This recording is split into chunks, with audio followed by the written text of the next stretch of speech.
नमस्कार, अमरउजाला.com पर आप सभी का स्वागत है। मैं हूं प्रभाकर तिवारी और हमारे साथ चर्चा के लिए हमारे वरिष्ठ सहयोगी वरुण कुमार जी। वरुण जी, एक वारदात हुई मेरठ में, जो सौरभ हत्याकांड हुआ, उसकी चर्चा पूरे देश में है।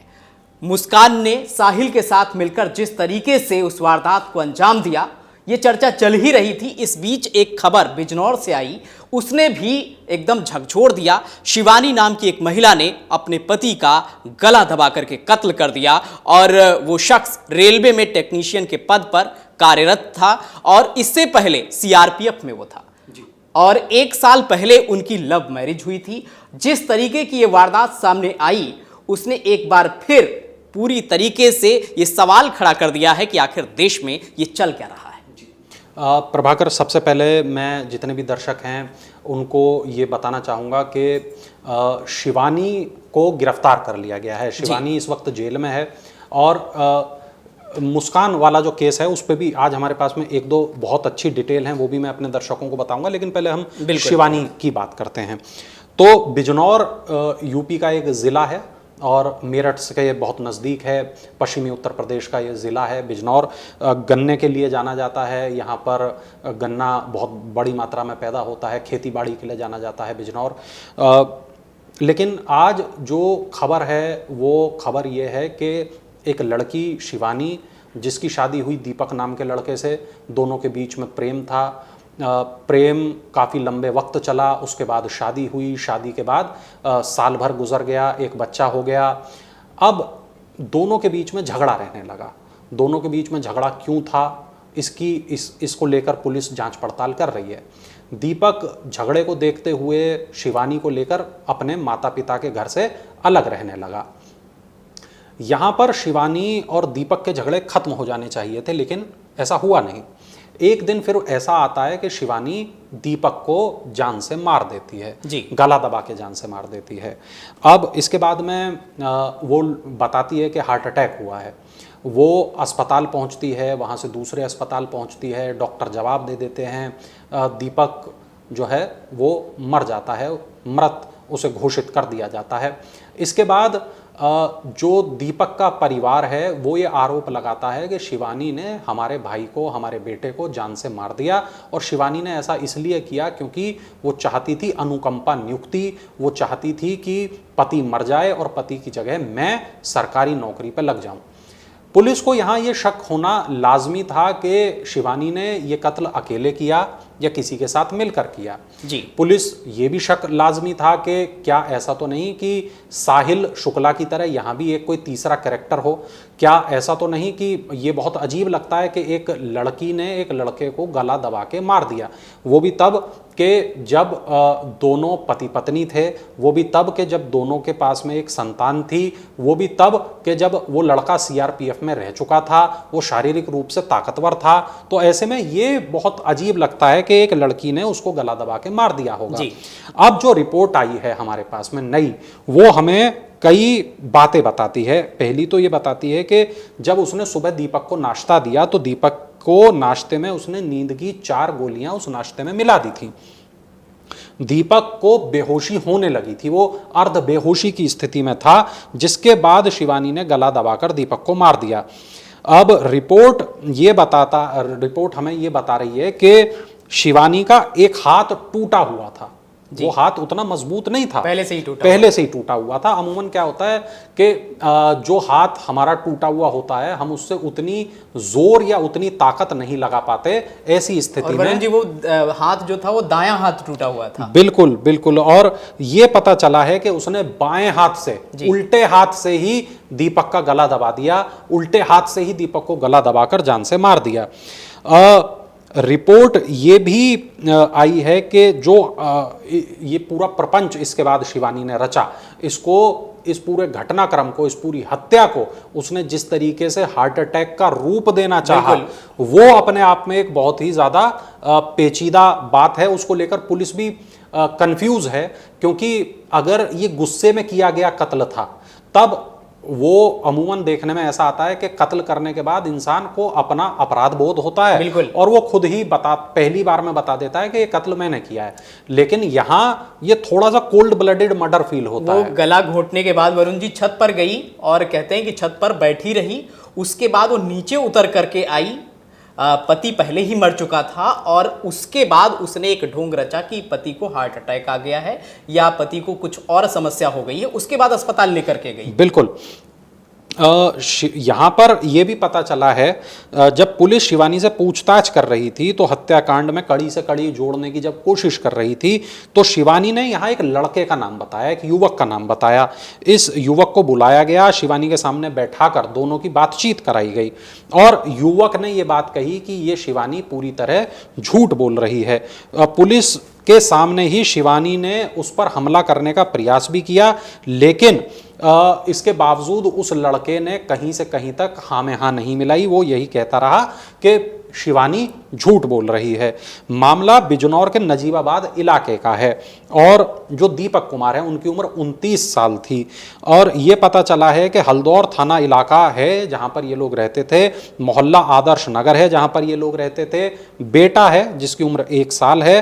रेलवे स्टेशन नजीबाबाद के कैरिज एंड वैगन सेक्शन में तकनीकी कर्मचारी के रूप में दीपक तैनात थे। 4 अप्रैल को दीपक की ये जो हत्या है इसको किया गया था और दीपक के भाई ने पुलिस में ये मामला दर्ज कराया है। इसमें एक चीज मैं ये भी बता देना चाहूंगा वरुण जी, क्योंकि जिस तरीके से इसने पूरी वारदात को अंजाम दिया, उसके बाद जब ये अस्पताल लेकर पहुंची तो एक पहले जो प्राइवेट हॉस्पिटल था वहां पर डॉक्टरों ने कह दिया कि ये मृत घोषित कर दिया, लेकिन फिर भी ये जिला अस्पताल ले गई, मतलब सरकारी अस्पताल ले गई और उसके बाद भी ये चाहती थी कि युवक का पोस्टमार्टम ना हो, ये कहा जाए कि युवक को हार्ट अटैक आ गया है, उसकी मौत हो गई है, उसका अंतिम संस्कार कर दिया जाए। लेकिन अस्पताल के मेमो से फोन किया गया पुलिस को, वहां से पुलिस आती है, उसके बाद पोस्टमार्टम के लिए ले जाया जाता है। यानी कि पूरी तरीके से यह साजिश थी कि मार करके परिजनों को बरगला दिया जाएगा, गुमराह कर दिया जाएगा और उसका अंतिम संस्कार कर दिया जाएगा। जी बिल्कुल बिल्कुल, आप ठीक कह रहे हैं प्रभाकर। यहाँ पे 2-3 चीजें जो आपने पॉइंट उठाए बिल्कुल ठीक हैं, बिल्कुल वाजिब पॉइंट है और जो रिपोर्ट है वो हमें यही बता रही है। देखिए 17 जनवरी 2024 को दोनों की लव मैरिज हुई थी। अभी करीब 1.25 साल, बड़ी मुश्किल से मैं कहूँ पूरा 1.25 साल भी नहीं हुआ, तो ये जो है 17 जनवरी 2024 को दोनों का प्रेम विवाह हुआ था। दीपक कुमार और शिवानी इनका प्रेम विवाह हुआ था। अब ये यहाँ पर ये पता चलता है कि जब ये एक डॉक्टर से दूसरे डॉक्टर के पास ले गए और उसके बाद पोस्टमार्टम के लिए इन्होंने इनकार कर दिया, तब किसी ने उनके गर्दन पर, गले पर निशान देखा जी। और उसे देखकर उसे ऐसा महसूस हुआ कि कहीं ये हत्या तो नहीं। बिल्कुल। और उसके बाद फिर पुलिस तक बात पहुंची, उसके बाद पुलिस इसमें शामिल हुई, उसके बाद जो मृतक के परिवार वाले थे उनको भी ये तथ्य लगने लगा और फाइनली जो शिवानी है उसको गिरफ्तार किया गया। पुलिस ने उससे पूछताछ की, पुलिस की सख्ती में शिवानी टूट गई और उसके बाद उसने बता दिया कि हाँ मैंने मारा है। फिर शिवानी को तत्काल कोर्ट में पेश किया गया, उसके बाद उसको जेल भेजा गया। ये एक पूरी प्रोसेस प्रभाकर हुई है।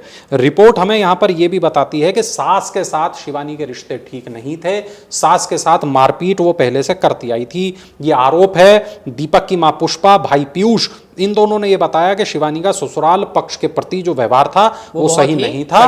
जी। सास के साथ मारपीट करती थी। घर में चल रहे विवाद के चलते करीब 15 दिन पहले ही जो दीपक है वो शिवानी को अपने साथ ले गया था और अलग रखने को तैयार हुआ था। इससे पहले करीब 1 साल तक दोनों लोग जो है वो एक साथ रहते थे और वो रह रहे थे दीपक के माता पिता के साथ। 15 दिन पहले ही वो रहने आई थी, किराए के मकान में रह रही थी, किराए के कमरे में, और वहीं पर इसने वारदात को वरुण जी अंजाम दिया। आरोप शिवानी के ये हैं कि दीपक अपनी पत्नी पर किसी और से संबंध होने का शक था दीपक को, और शिवानी इस शक से परेशान थी। अब ये एक देखने वाली बात है, ये अभी इसमें ये पता चलना प्रभाकर अभी बाकी है कि जो अगर परेशान थी भी तो उसने क्या इस बारे में अपने परिवार में बात की, क्या ऐसा क्यों नहीं हो पाया कि दोनों के बीच में ये सामंजस्य हो जाता। इसमें अभी और मुझे लगता है कि अभी पहलू हैं जिन पर अभी रिपोर्ट आनी बाकी है। इस बीच एक छोटी रिपोर्ट और हमारे पास में है जो हमें ये बताती है कि ये जो शिवानी हैं, ये रात जब ये जेल पहुंची तो ये रात भर जेल में सो नहीं पाई और रात भर ये रोती रहीं। और ये भी हमें यहाँ पर पता चलता है कि 36 घंटे तक इनके साथ में पूछताछ हुई है। यहाँ हमें ये भी पता चलता है कि चालान हुआ, कोर्ट में पेश किया गया, जेल भेज दिया गया। सोमवार की शाम वो जेल में दाखिल हो गई। जेल में जाने के बाद महिला बैरक में वो गुमसुम बैठी रहीं। ये भी यहाँ पता चलता है कि खाना खाने से उन्होंने इनकार कर दिया, रात भर सोई नहीं। मंगलवार की सुबह उनके लिए नाश्ते में चाय और चना भेजा गया, लेकिन उन्होंने एक बार फिर से इनकार कर दिया। यहाँ रिपोर्ट हमें ये भी बताती है, बैरक में बंद जो अन्य महिलाएं हैं उन्होंने शिवानी को समझाया। जेल वार्डन भी बैरक में पहुंची, उनकी काउंसलिंग की गई शिवानी की। इसके बाद मंगलवार की दोपहर जब खाना उनको दिया गया तब उन्होंने वो खाना खाया। उन्होंने ये बताया कि पति उसके साथ मारपीट करता था और झगड़ा होने पर ही उसने पति का गला दबाया था। इस बात की भी उसको तकलीफ या परेशानी दिखाई दे रही है कि उसका बेटा भी उससे दूर हो गया है। और झगड़े की बात जो वरुण जी आई सामने, इसमें एक वीडियो की रिकॉर्डिंग भी उसके फ़ोन से मिली है, जो धोखे से शायद उसके फ़ोन में रिकॉर्ड हो गई, क्योंकि उसमें झगड़ा हो रहा है और दोनों के बीच में। और वो कहता हुआ दीपक ये सुनाई दे रहा है वीडियो में कि तू उसके पास चली जा। हाँ, यानी कि ये एक एंगल है इसमें कि किसके पास आखिर जाने के लिए दीपक अपनी पत्नी को बोल रहा है। बिल्कुल बिल्कुल। देखिए, ये जो मोबाइल फोन है इसमें एक ऑडियो क्लिप मिली है और इसमें दीपक और उसकी पत्नी शिवानी के बीच झगड़ा हो रहा है। दीपक बोलता है कि वो उसके साथ क्यों गई थी, हालांकि ये साफ नहीं है कि ये किसके बारे में ये बात हो रही है और वो कहाँ गई थी। माना जा रहा है कि पति पत्नी का ये जो रिश्ता है इसमें कोई तीसरा व्यक्ति भी था। जैसे हमने पहले ही इस बात को कहा कि क्या कोई साहिल शुक्ला यहां भी था, तो यहां कौन था इसकी अभी तस्दीक की जा रही है। पुलिस इसके बारे में भी अभी पता कर रही है। वो ससुराल नहीं जाना चाहती थी, वो अकेले रहना चाहती थी, अपने पति के साथ, अपने बच्चे के साथ रहना चाहती थी। लेकिन जब उसे ये सब कुछ मिल गया, उसके बावजूद भी ये झगड़े, ये लड़ाइयां, ये शक खत्म नहीं हुआ। और आखिरकार खत्म अगर कुछ हुआ प्रभाकर, तो दीपक की जिंदगी हुई। अगर खत्म कुछ हुआ तो एक पूरा परिवार खत्म हो गया। अगर खत्म कुछ हुआ तो एक भरोसा खत्म हो गया। तो यकीनन एक बहुत बड़ा मामला है। अब मैंने चूंकि आप लोगों को ये बताया था कि हम मुस्कान पर आपको एक अपडेट देंगे, तो जाते जाते हम ये बता दें, जो रिपोर्ट मुस्कान की प्रेगनेंसी को लेकर आई कि मुस्कान प्रेग्नेंट है, उसको लगातार अब ये चर्चा का विषय है कि जो बच्चा है वो किसका है। क्या वो साहिल का बच्चा है, क्या वो जो बच्चा है वो सौरभ राजपूत का है। इसको लेकर सौरभ राजपूत की मां ने यह दावा किया है कि वो बच्चा ना साहिल का है ना वो सौरभ का है, वो किसी और का भी हो सकता है। हालांकि उन्होंने ये भी कहा कि अगर ये बच्चा सौरभ का होता है तो वो बच्चे को अपनाने के लिए तैयार हैं। उन्होंने इस बात को साफ तौर पर कहा। ये पूरा वीडियो है अमर उजाला उत्तर प्रदेश के चैनल पर है, आप वहां जाकर इस वीडियो को देख सकते हैं। और कमेंट जरूर करें, हमें बताएं कि हमारा ये वीडियो, हमारी ये पेशकश आपको कैसी लगी। और अगर आपके कोई सवाल हैं तो वो भी कमेंट बॉक्स में लिख दें। हम जरूर कोशिश करेंगे कि अगले वीडियो में आपको उन तमाम सवालों के जवाब भी दें। प्रभाकर, वाकई इस तरह की खबरें झकझोर देती हैं और समाज में जिस तरीके की ये चीज़ें चल रही हैं उससे समाज को सोचने की वरुण जी ज़रूरत है। और कई ऐसी खबरें भी आ रही हैं। एक खबर आज सामने आई कि एक पति ने, जब उसको पता चला कि उसकी पत्नी का किसी और के साथ अफेयर है, तो उसकी शादी भी करा दी। तो इस तरीके की खबरें अब सामने आ रही हैं, क्योंकि इंसान की जिंदगी ना बर्बाद हो, किसी का घर बर्बाद ना हो, क्योंकि एक बेटा सिर्फ पत्नी का नहीं है, अपनी उसके माँ बाप का भी है, परिवार से भी जुड़ा हुआ है, तो पूरा परिवार प्रभावित होता है। बिल्कुल ठीक बात है। तो तमाम बड़ी खबरों के लिए अमरउजाला.com पर आप बने रहिए। हम लगातार अपडेट्स आप तक पहुंचाते रहेंगे। नमस्कार। अगर आप ये वीडियो YouTube पर देख रहे हैं तो हमारे चैनल को सब्सक्राइब करें और बेल आइकन को दबाना ना भूलें। अगर आप Facebook पर ये वीडियो देख रहे हैं तो हमारे पेज को लाइक करें।